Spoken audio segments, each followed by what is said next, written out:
Вообще Казань город красивый. Корреспондент телеканала Ашарк Ньюс из Объединенных Арабских Эмиратов Дияля Халили в Казани второй раз. Сейчас в преддверии Казан-форума ей предстоит сделать репортаж о столице Татарстана. Больше всего мне запомнилось именно, что есть и арабские переводчики, там турецкие, что люди могут обратиться за помощью с разными языками. Журналистам из Египта, Пакистана, Марокко и Турции показали, как работает республиканская клиническая больница. Она вместе с 7-й горбольницей и специализированными медучреждениями будет оказывать помощь участникам Казан-форума.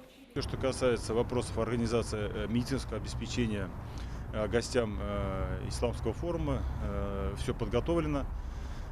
Значит, будет обеспечено оказание медицинской помощи на 3 уровнях. Это значит, на объектах форума, там, где будут непосредственно мероприятия проходить бригадами скорой медицинской помощи, и оказание медицинской помощи в стационарных учреждениях города Казани.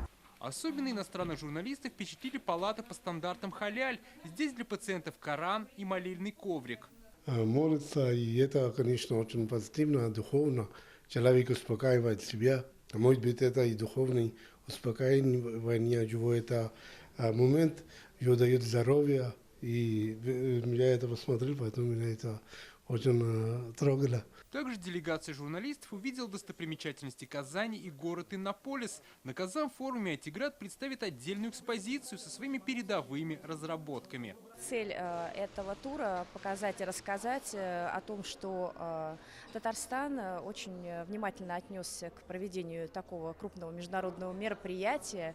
И все его этапы предусмотрены, проработаны, и все пройдет, как всегда, на высшем уровне. Казан-форум пройдет 18 и 19 мая. В этом году, благодаря федеральному статусу, предстоит небывалый международный масштаб и представительство самого высокого уровня. Дмитрий Айринин, Александр Лобанов, ТНВ, Казань.